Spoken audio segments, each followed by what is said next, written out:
En el mensaje de hoy, Dios nos lleva ante su misma presencia. Un profeta, pecador, se encuentra con el Dios Santo, Santo, Santo, rodeado de seres angelicales que no paran de adorarle.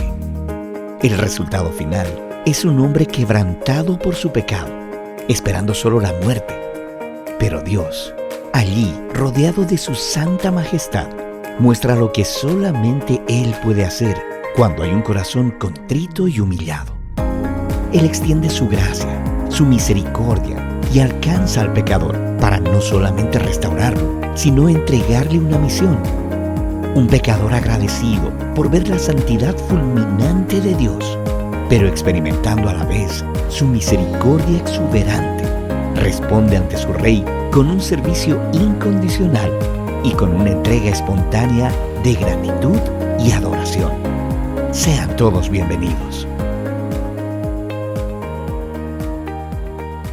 Nunca olvidaré en muchas de las canciones que hemos cantado, incluso hay otras que son un poco más viejas y más sencillas cuando yo conocí al Señor. Le llamamos coritos. Y aunque no tenían tanta letra ni tanta profundidad, tenían verdades simples, sencillas, pero que quedaban en el corazón. Uno de esos coritos que ministró mucho mi corazón en aquel tiempo de mi nuevo nacimiento fue uno que decía simplemente así: hubo un cambio cuando a Cristo conocí. Hubo un cambio cuando a Cristo conocí.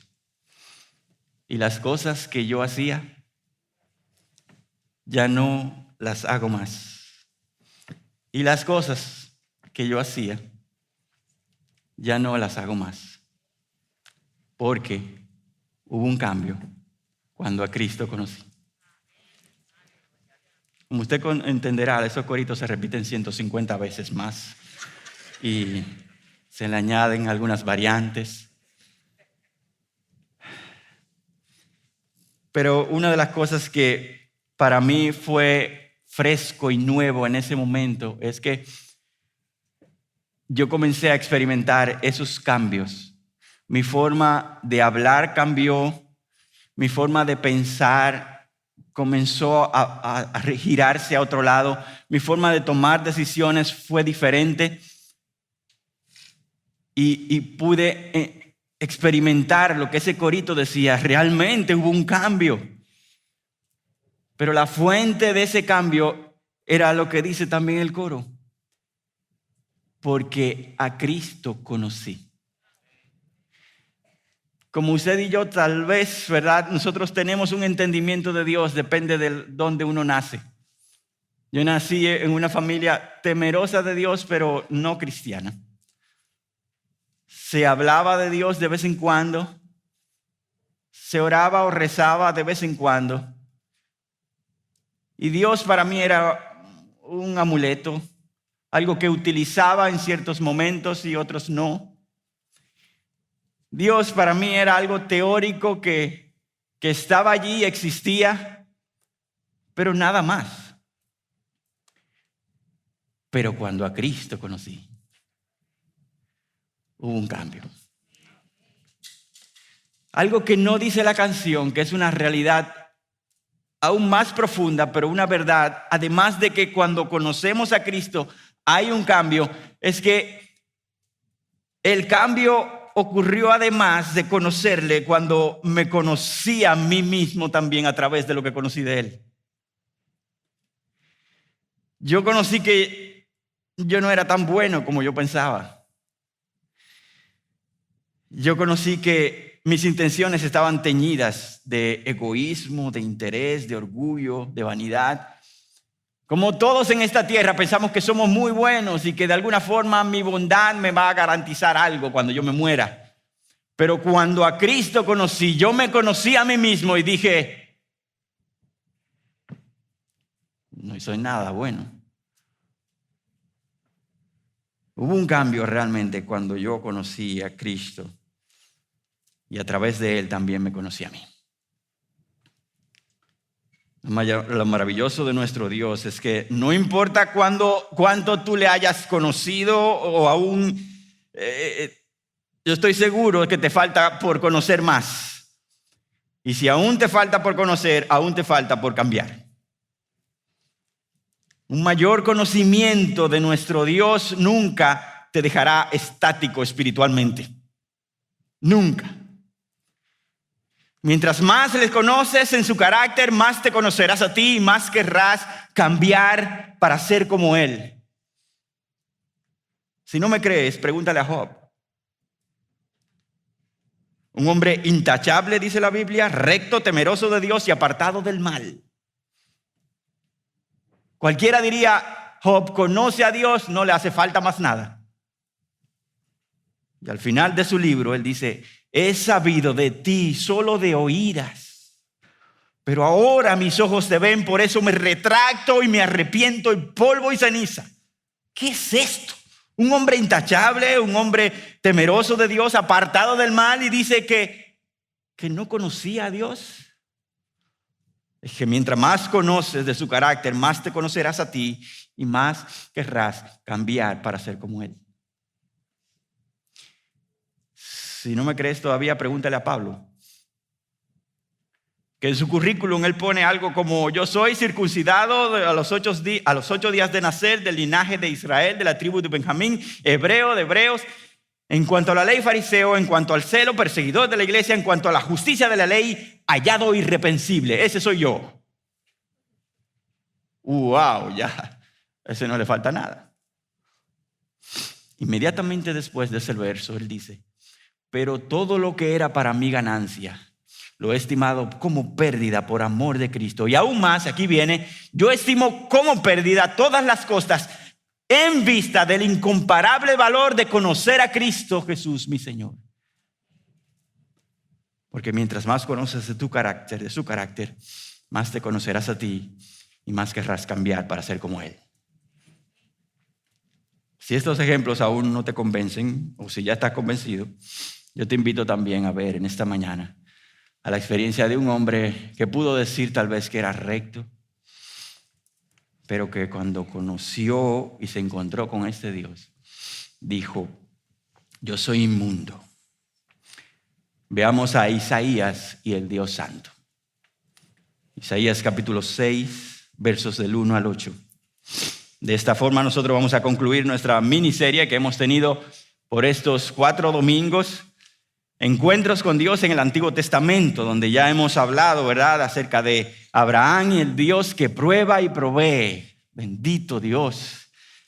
Nos trae prueba, pero junto con la prueba trae la provisión para nosotros poder subsistir. Nos hemos encontrado con Elías y el Dios cercano. Un hombre abandonado por toda la sociedad y todo el reinado se encuentra con un Dios que no le abandona y se acerca a él. Le tiene paciencia y le acompaña. Y también vimos a Gedeón y el Dios que fortalece y respalda. Hoy veremos a Isaías y el Dios Santo. Leemos Isaías 6 del 1 al 8.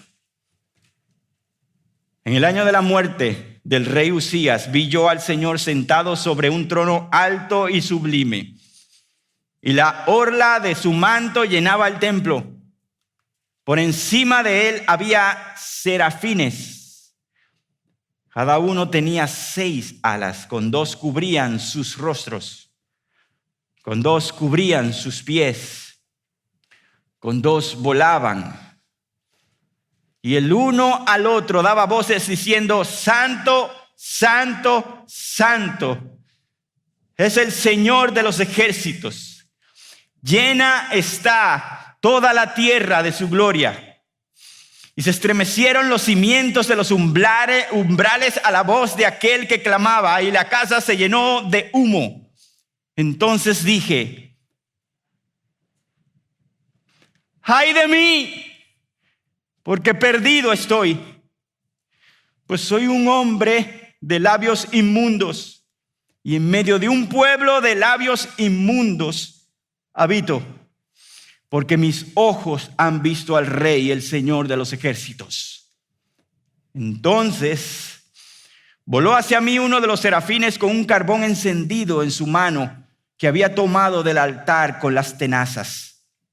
Con él tocó mi boca y me dijo: esto ha tocado tus labios y es quitada tu iniquidad y perdonado tu pecado. Y oí la voz del Señor que decía: ¿a quién enviaré y quién irá por nosotros? Aquí estoy, envíame a mí, le respondí. Amén. Hay mucho más en los pasajes y versos siguientes acerca de este encuentro. Pero hoy trataremos de enfocarnos solamente en ese momento en que Isaías es testigo de esta gloriosa visión que él tiene de Dios y todo lo que le rodea.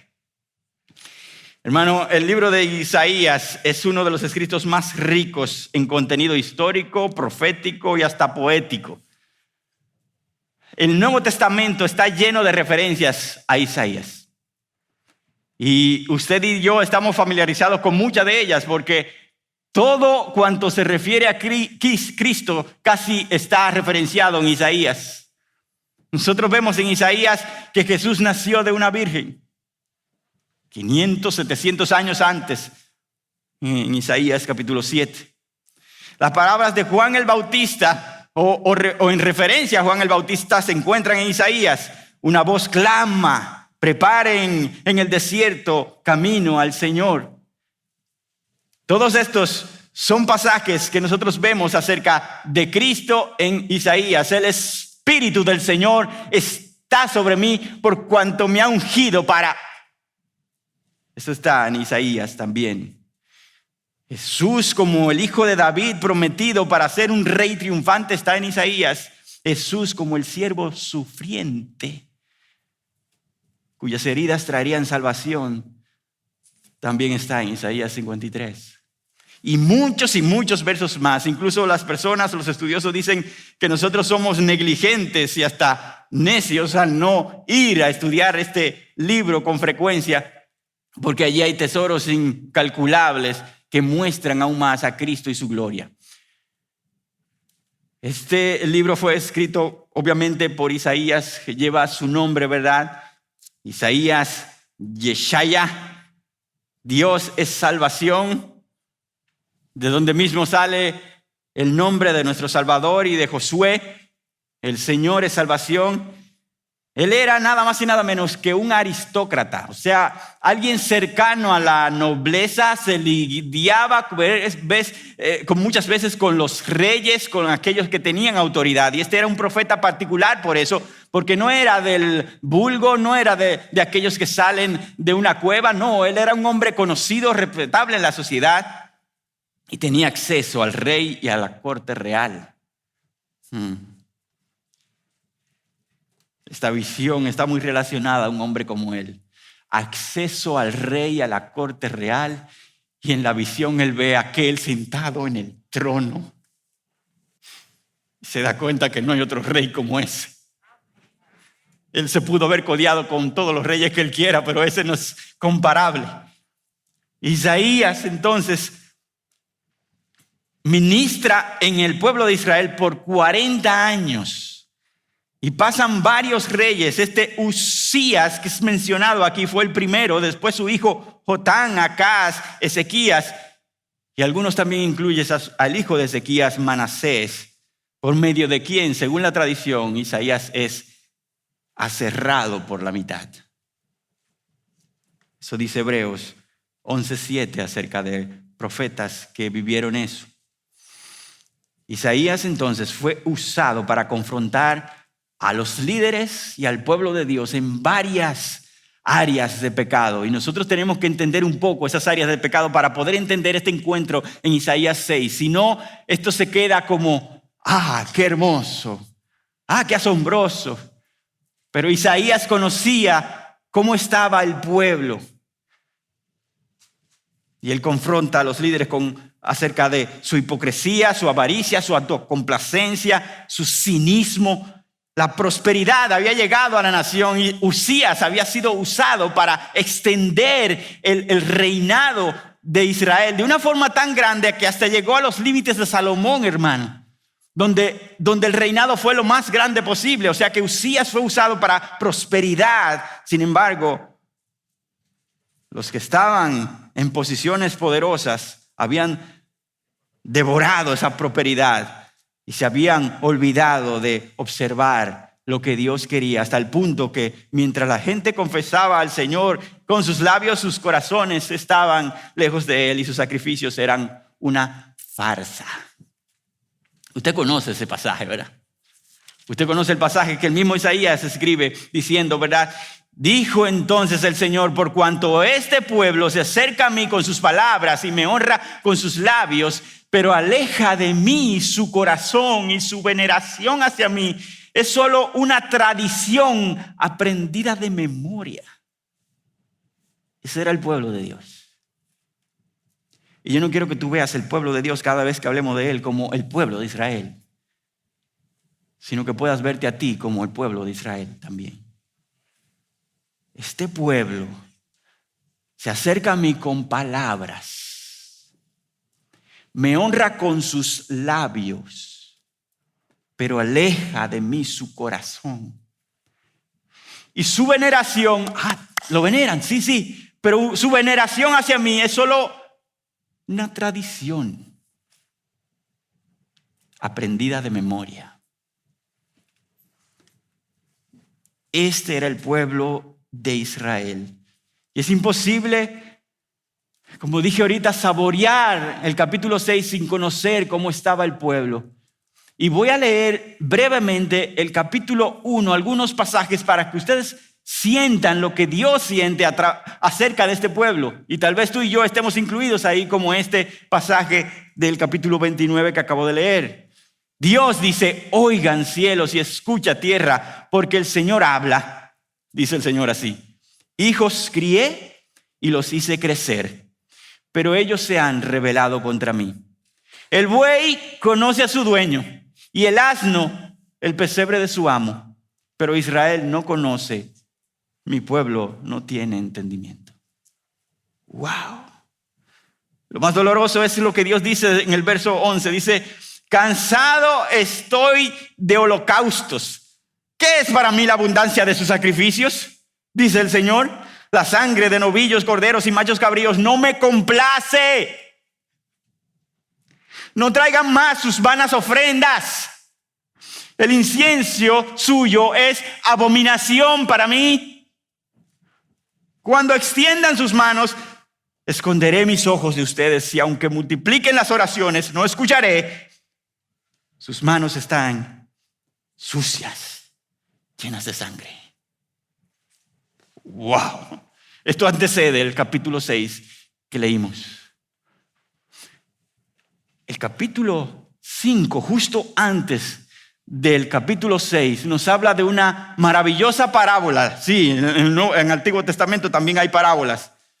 Y aquí Dios mismo da una parábola diciendo en el capítulo 5, verso 1: mi bien amado tenía una viña en una fértil colina. La cavó por todas partes, quitó sus piedras y la plantó de vides escogidas. Edificó una torre en medio de ella y también excavó en ella un lagar. Usted sabe lo que es un lagar, ¿verdad? Lo vimos el domingo pasado. El lugar donde se preparaban los vinos y se machacaban las uvas. Excavó en ella un lagar, esperaba que produjera uvas buenas, pero solo produjo uvas silvestres. Y ahora, moradores de Jerusalén y hombres de Judá, juzguen entre mí y mi viña. ¿Qué más se puede hacer por mi viña que yo no haya hecho en ella?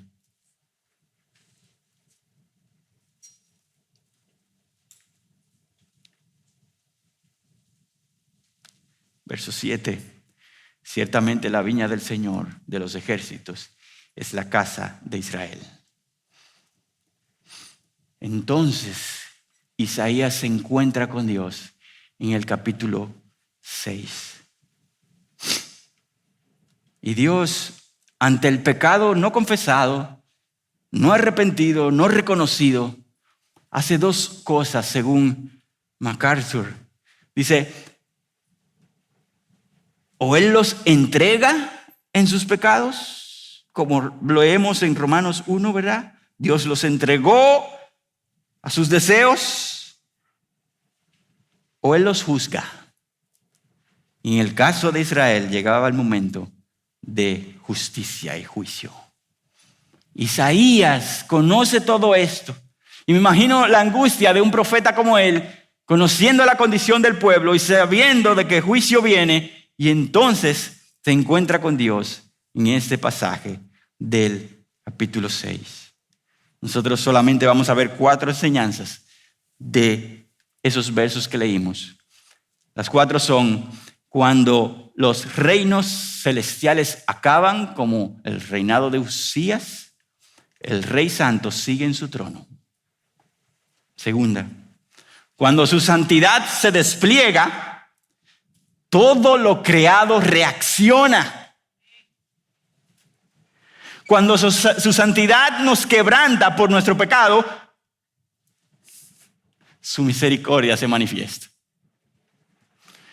Y cuando experimentamos su santidad y su misericordia, el servicio, la adoración a Dios es espontánea e incondicional.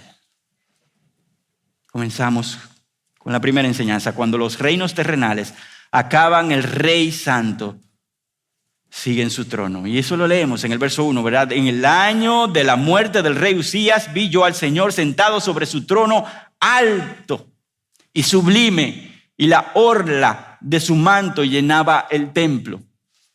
Sabemos que Usías era rey de Judá y reinó por mucho tiempo, hermanos. 52 años en prosperidad, en bienestar. Era uno de aquellos reyes que temió a Dios, pero lamentablemente al final de sus días comenzó a llenarse de orgullo.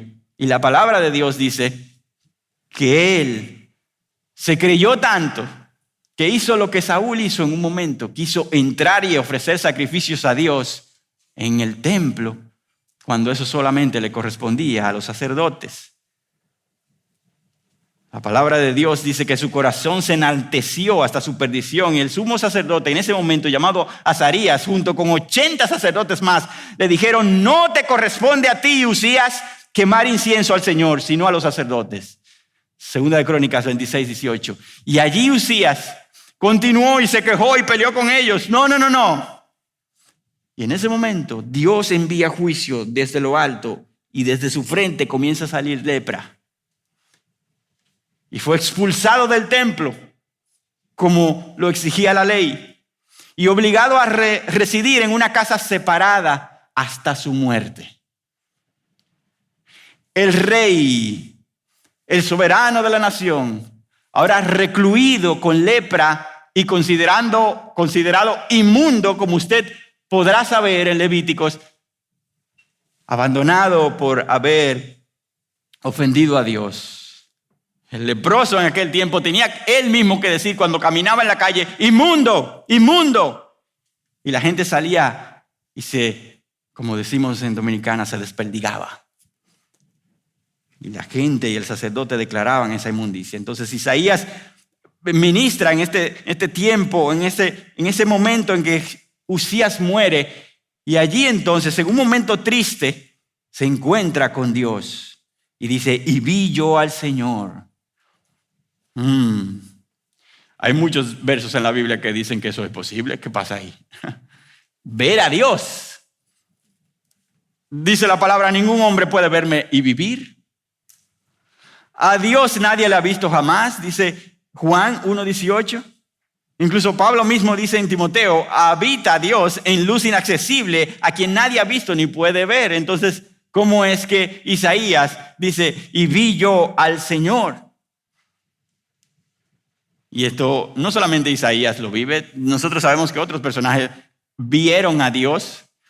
Y me impresionó mucho la explicación de un teólogo llamado John Fish acerca de estas visiones y esta forma de ver a Dios de seres humanos como tú y como yo, delante de Dios inaccesible. Dice: el hombre no puede ver a Dios en su esencia.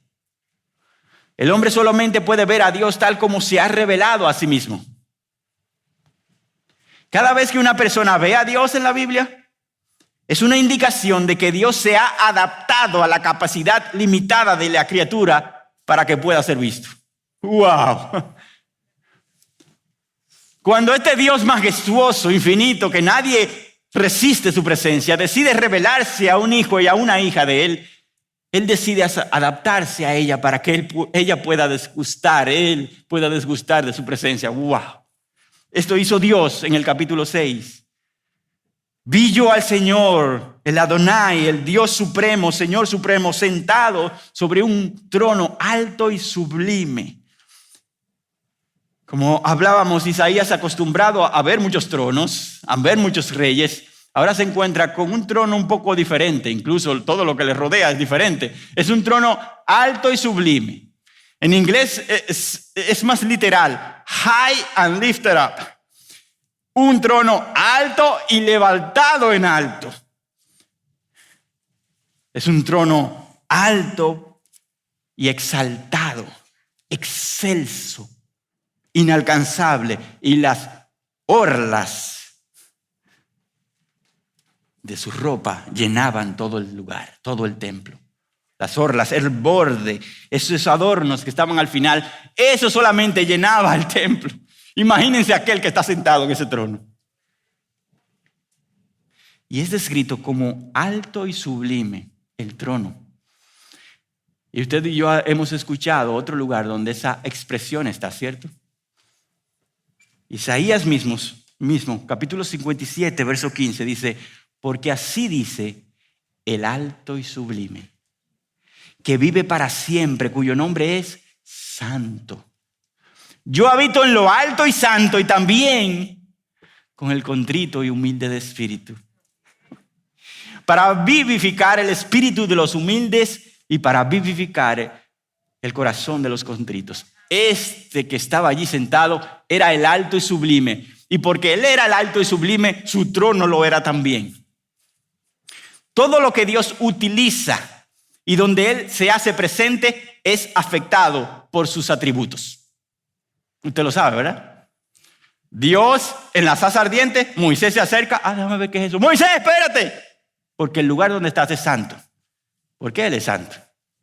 Lo mismo le pasa a Josué, ¿verdad? Frente al comandante, aquel capitán de los escuadrones del Señor. Y se acerca a este guerrero y Josué le dice: no, quítate tus calzados porque este lugar es santo. No te acerques. Dios se hace presente, como mencionábamos en la adoración, en el monte Sinaí frente a los israelitas. Y ese monte es llamado santo porque Dios está allí. Todo lo que Dios usa y donde se hace presente es afectado por sus atributos. Y este trono no escapa de eso. Y déjame decirte algo. Tú y yo no escapamos de eso. Si Dios se hace presente en ti, como lo está si eres cristiano con su Espíritu Santo, si eres su posesión, Él te declara nación santa, pueblo adquirido por Dios para anunciar sus virtudes. ¡Wow! Su trono es alto y sublime porque allí está sentado un rey que está sobre todo. Él no tiene solamente autoridad, sino que tiene poder sobre todo. Y por eso nosotros decimos, ¿verdad?, que cuando Isaías ve a un rey terrenal irse y morir, el Rey Santo aún sigue gobernando. ¿Qué grandes implicaciones tiene eso para Isaías y para ti y para mí hoy? Isaías pudo estar angustiado por lo que estaba pasando en el pueblo. Esto es un lío, qué desastre. Isaías pudo estar angustiado porque ahora se muere el rey donde había prosperidad, enfermo de lepra. ¿Y ahora qué pasará? Y de repente, él ve al rey verdadero sentado en su trono inmutable. Todavía hay alguien que gobierna, Isaías. Todavía hay alguien en control, Isaías.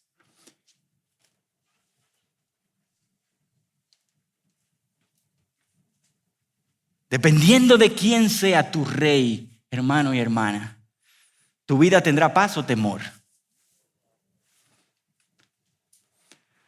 Tú puedes buscar la lista de reyes que puedas tener tú mismo, ¿verdad? Lo que adoras, lo que buscas, donde te sientes seguro. Pero dependiendo de quién sea tu rey, eso te quitará la paz o te dará paz.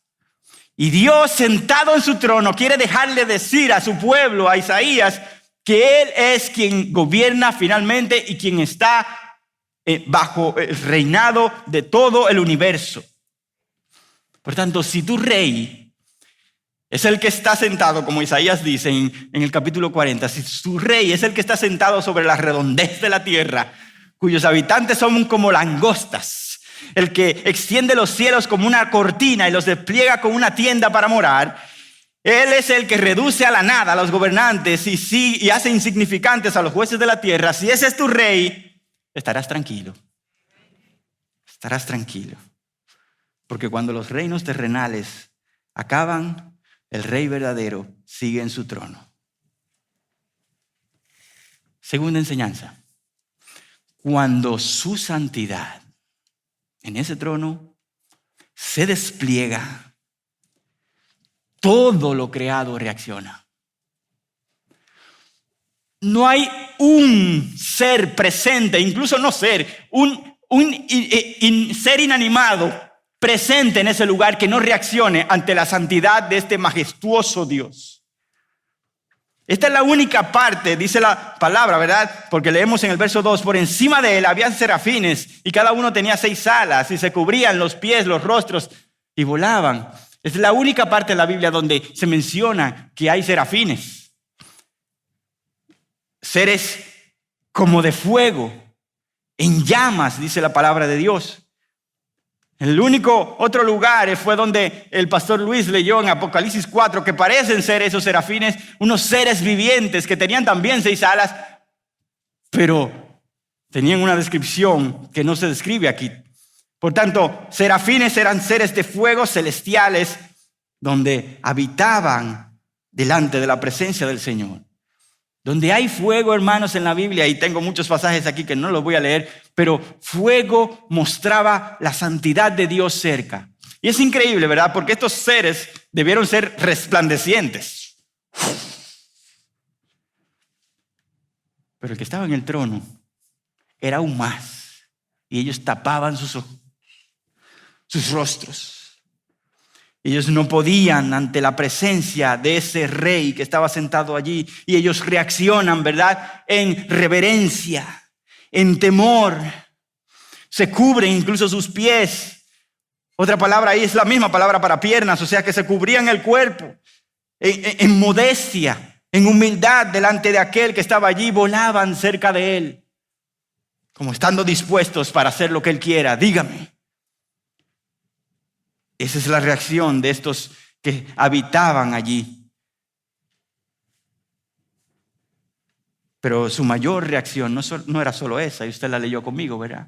Es que el uno al otro se decían mutuamente: Santo, Santo, Santo es el Señor de los ejércitos. La tierra está llena de su gloria. A mí me llama la atención que esto no es como dirigido directamente a Dios, sino era entre ellos. Dios les había impactado tanto, incluso se tapaban y se decían uno al otro: ¡Es santo! ¡Sí, es santo! ¡Santo! Y esto nos habla, hermanos, mucho de lo que tú y yo no solamente debemos traer aquí, ¿verdad?, en adoración y levantar nuestras manos, sino en cómo tú y yo hablamos, nos expresamos. No sé si a usted le ha pasado, pero muchas veces yo estoy o estamos con amigos y hermanos cristianos y estamos ahí. Tú sabes quién ganó el juego de pelota, increíble el batazo, y de repente tú dices algo como, y es asombroso lo que Dios hizo también en mi vida, y el silencio. Como que, espérate, estamos hablando, espérate, está como fuera de tono. Y a veces no hablamos entre nosotros de este santo, de este Dios increíble. Pero estos serafines se decían el uno al otro: es que Él es santo. Es que no hay nadie que escape a esa santidad. Y esta triple repetición, ¿verdad? Ya lo hemos visto antes, es el más potente de los superlativos. Es el único atributo de Dios que se repite de esta forma, porque nada es tan santo como Dios. Esa es su esencia.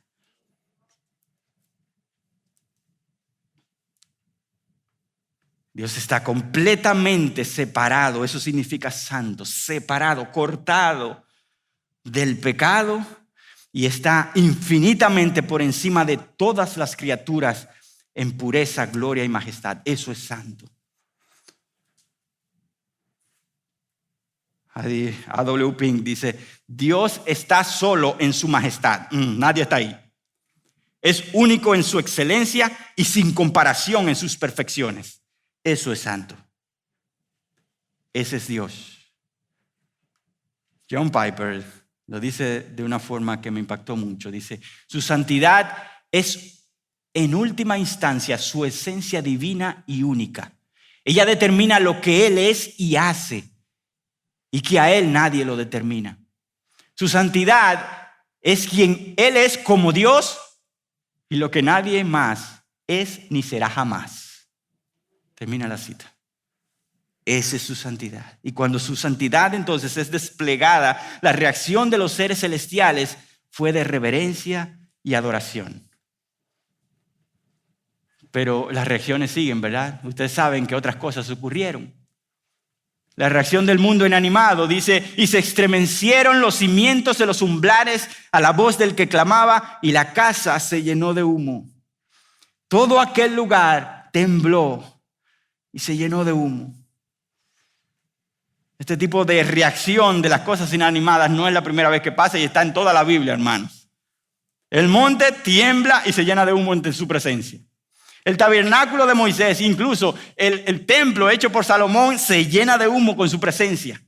El día de Pentecostés estaban orando y el lugar donde estaban tembló. La palabra dice en Salmo 114, tiembla, oh tierra, ante la presencia del Señor, ante la presencia del Dios de Jacob. Tiembla. Cuando la santidad de Dios es desplegada, la reacción de los seres celestiales fue de reverencia y adoración. Pero la reacción del mundo inanimado es que no se quedó quieto. El mundo inanimado tembló, se llenó de humo. Como que dice, yo no puedo hablar, pero sí puedo temblar. La última reacción que vemos aquí es la reacción del hombre, el ser terrenal. Verso 5. Entonces dije, ay de mí, porque perdido estoy. Pues soy hombre de labios inmundos y en medio de un pueblo de labios inmundos habito. Porque mis ojos han visto al Rey, el Señor de los ejércitos. Ahora vemos a un hombre, como tú y yo, pecador delante de este Dios. Y la reacción de este hombre es de un hombre que reconoce su pecado, está contrito por su pecado, y reacciona en temor reverente y asombro cuando se enfrenta a la presencia manifiesta del Santo de Israel, como dice Isaías, ese título en muchas ocasiones. ¡Ay de mí! ¡Ay de mí! Ustedes saben que en el capítulo 5 Isaías dijo 5 ayes también, 6, perdón. 6 ayes contra Israel. ¡Ay de ti! ¡Ay de ti! ¡Ay de ti! ¡Ay de ti! Y ahora le toca a él, ay para él. La santidad de Dios es traumática para personas no santas, dice R.C. Sproul. Para aquellos que no tenemos una esencia en santidad, cuando estamos frente a la santidad de Dios, esto es traumático, o debería serlo para nosotros. Porque esto nos quebranta y nos hace ver no solamente lo inmaculable que es, inmaculado, sino lo sucio que yo soy, lo inadecuado que soy para estar allí. Las razones de este lamento de Isaías son las siguientes, son 4. 1, yo estoy perdido y arruinado o deshecho, como dice en inglés, undone, ¿verdad? Yo estoy perdido, deshecho. ¿Por qué? Por mi inmundicia. Yo soy un hombre de labios inmundo. Yo, así como el verso en el capítulo 29, que alaban solamente de labios, yo soy también así. Y yo también, tercera razón, veo y habito a un pueblo, en medio de un pueblo de personas inmundas. Y la cuarta razón es que al estar en esa condición pecaminosa e indigna, sus ojos han visto al Rey entonces. Ay, ay, ay. Isaías conoce el Antiguo Testamento, hermanos. Él sabe que todo aquel que ve a Dios es fulminado. Todo aquel que toca un arca inapropiadamente o porque no le toca, es fulminado. Todo aquel hijo, aunque sea de un sacerdote como Isaí, y trae fuego extraño, es fulminado con fuego. Isaías entonces se da cuenta de su condición y dice, yo he visto a Dios, se acabó esto. Adiós, avísenle a mi esposa, a mis 2 hijos. Pero es la reacción correcta ante la santidad de Dios. Jerry Bridges dice, esta revelación de la santidad de Dios tuvo un impacto devastador en Isaías. Abrumado por la aguda conciencia de su propia pecaminosidad, esto es notable considerando que Isaías era miembro de la élite religiosa. O sea, no era, como dijimos anteriormente, no era cualquier persona, era un hombre de la élite social y religiosa de ese tiempo. Él podía ser uno de los que más se guardaba para cumplir la ley. Sin embargo, que es uno de los más dignos delante del Rey Santo, Santo, Santo, es un inmundo cualquiera. Y es asombrosa la humildad de Isaías al decir esas cosas, porque si usted recordará quién fue inmundo en ese mismo año, el rey Usías. Inmundo ese rey. Ah, sí. Él dijo los 6 ayes en el capítulo 5, Israel, tú eres inmundo también. Pero ahora Isaías se encuentra a él en la ecuación de los inmundos y se incluye allí. Y es que cuando nosotros nos comparamos con la perfecta santidad de Dios, hermano, no vemos tan pecadores, nos vemos tan pecadores como cualquier otro. Muchas veces tú y yo tratamos de comparar nuestra santidad con aquel que está al lado, ¿verdad? Ah, pero yo no hago, yo por lo menos no hago eso. Ay, qué bárbaro, cayó de esa forma. Como está esta iglesia, ¿eh? Como está este mundo. Estos cristianos de ahora. Cuando nos comparamos con el estándar adecuado, que no es el otro, sino Dios, nos vemos tan pecadores como cualquier otro. Y se acaba el hablar del otro. Al estar ante el estándar de Dios 3 veces tanto, somos humillados y dejamos de compararnos con otros igual de pecadores como nosotros. Cuando entonces la santidad de Dios fue desplegada, el hombre es quebrantado, reconoce su pecado y muestra una actitud de arrepentimiento. Obviamente la pregunta ante todas estas reacciones para ti y para mí es, ¿y tú y yo qué? ¿Hace cuánto tú no has tenido un encuentro con el Dios Santo, Santo, Santo? O si lo has tenido,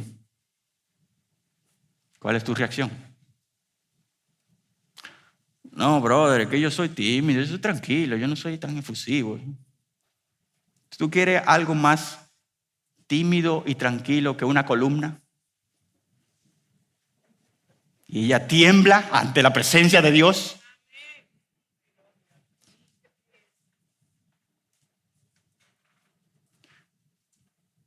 Yo he hablado con muchos jóvenes, incluso hasta con mis hijos, de algunos momentos donde ellos dicen, sí, pero que yo estoy como medio aburrido aquí en la iglesia, hoy como que el culto estaba... ¿Qué rayos tiene que ver el aburrimiento con iglesia y Dios?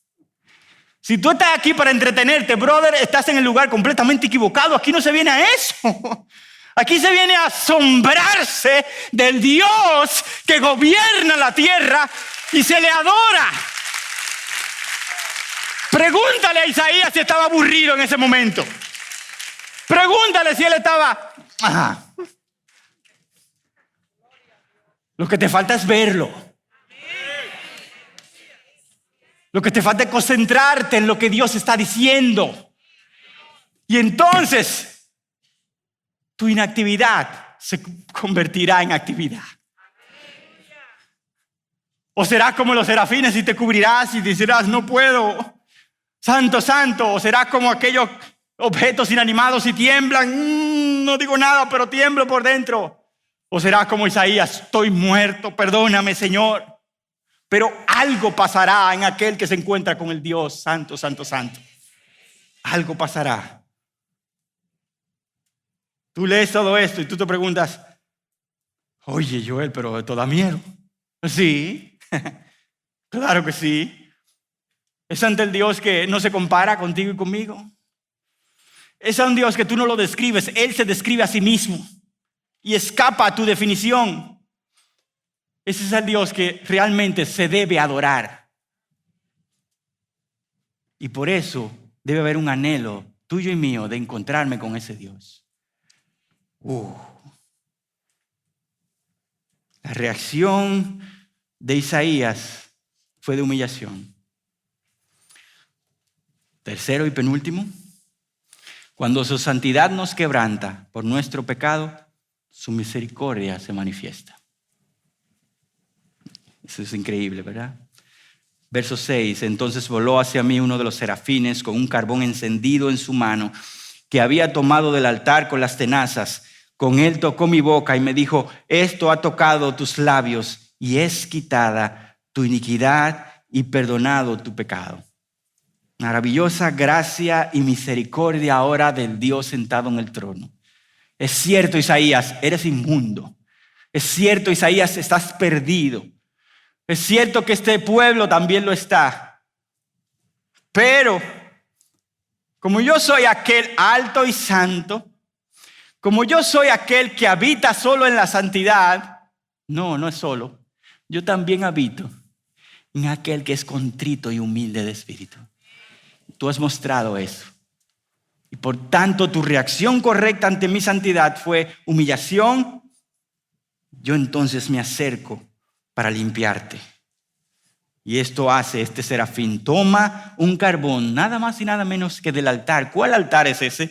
¿Cuál altar lleva carbón en el templo de Dios? El altar del sacrificio.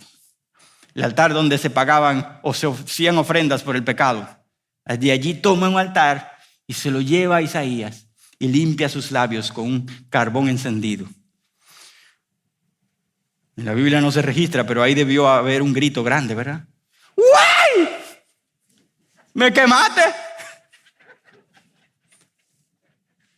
Debió haber.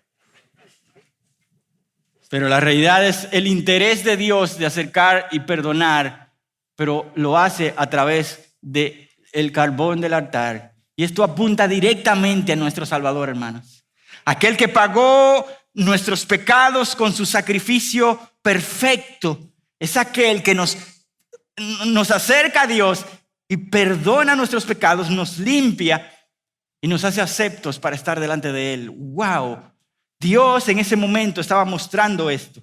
Estaba mostrando lo que dice 1 Juan 1:9. Si confesamos nuestros pecados como Isaías lo hizo, Él es fiel y justo para perdonarnos nuestros pecados y limpiarnos de toda maldad. Ese es nuestro Dios. Ese es nuestro Dios. Ray Ortlund, un autor cristiano y pastor, dice: lo que debemos ver en el contexto de toda la Biblia es que este carbón encendido simboliza la obra terminada de Cristo en la cruz. Allí vemos la mayor muestra de misericordia hacia el pecador perdido y deshecho por el pecado.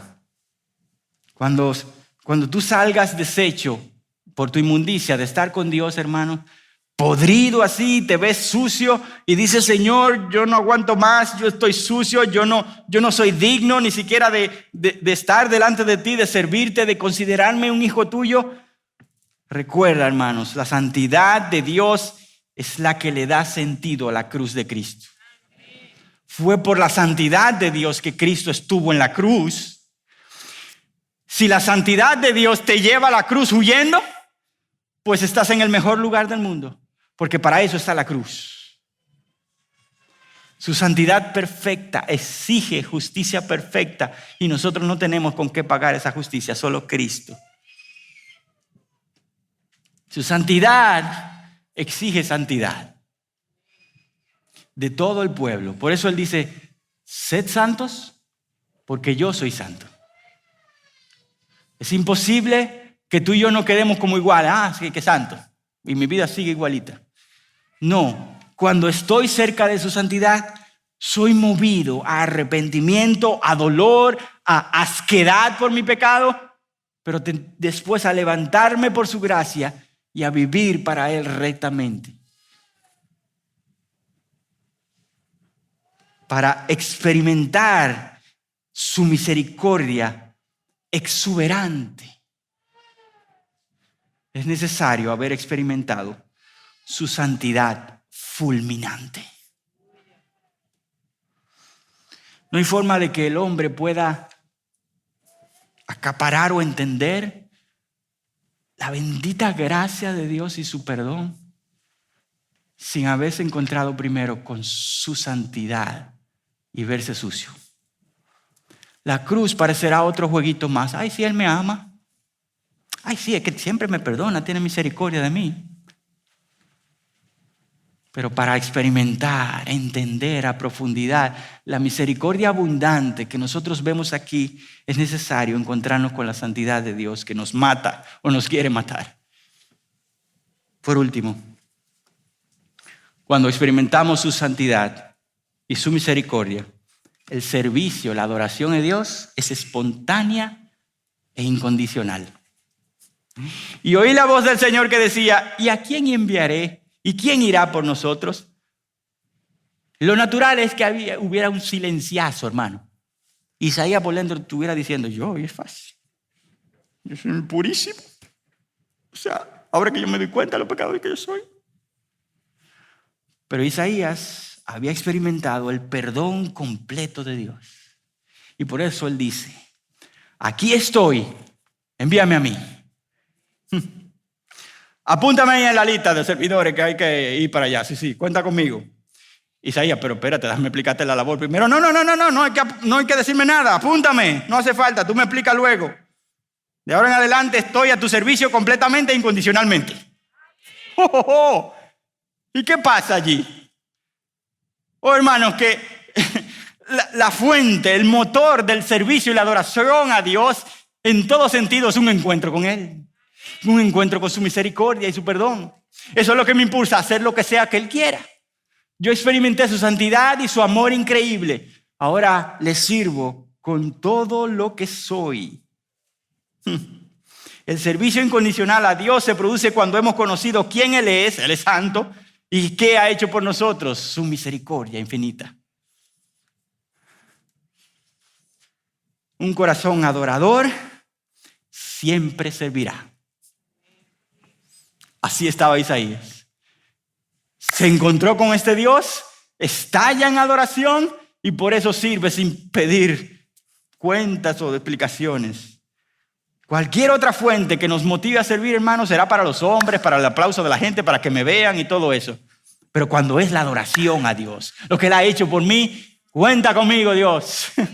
Yo soy tuyo. Hubo alguien que lo dijo aún mejor. George Mueller dijo así: hubo un día que morí. Murió George Mueller a sus opiniones, preferencias, gustos y voluntad. Moría al mundo, a su aceptación o a su censura, a la aprobación o reproche aún de mis hermanos o amigos. Yo morí. Desde entonces he vivido solamente para presentarme aprobado para Dios. Ante ti, Señor, solamente ante ti. Ante ti sirvo. Y ante ti me humillo. Yo soy tu siervo. Bendito encuentro con Dios. En conclusión, hermanos, yo quiero ir a un pasaje que nos ayudará a cerrar. Y se encuentra nada más y nada menos en el Nuevo Testamento. Y se encuentra en Juan capítulo 12, verso 41. Voy a leer desde el 38. Dice: para que se cumpliera la palabra del profeta Isaías, que dijo: Señor, ¿quién ha creído a nuestro anuncio? ¿Y a quién se ha revelado el brazo del Señor? Por eso no podían creer, porque Isaías dijo también: Él ha cegado sus ojos y endurecido su corazón, para que no vean con los ojos y entiendan con el corazón, y se conviertan y yo los sane. Esto dijo Isaías porque vio su gloria y habló de él. Lo que nos muestra Juan, capítulo 12, verso 41, es que el que estaba sentado en el trono no era nada más y nada menos que el mismo Cordero de Dios, Jesucristo, el Dios trino manifestado, y no como un corderito abofeteado y ensangrentado, sino como rey. Cristo sentado en su trono con toda su majestad, siendo exaltado y ofreciendo perdón y gracia. Voy a terminar con una pregunta y es, ¿qué está llevando a tu vida, y voy a decirlo en general, al pueblo de Dios, a no percibir quién Dios es, cómo Dios es, para que nos impacte de esta manera? Evidentemente, muchas razones puede ser porque yo no estoy ni siquiera en el trono, delante allí en el templo, buscando a Dios para que Él se muestre así. Y no me sumerjo donde Él se revela y por tanto nunca puedo decir, Dios, qué grandioso, qué asombroso. O tal vez soy inconstante en mi búsqueda diaria de Él aquí o en el templo, entonces evidentemente no lo percibiré. Ahora, hay otras razones que también son a veces imperceptibles, y es, ¿qué otras cosas con glorias falsas rodean mi vida que me quitan la atención de la gloria verdadera?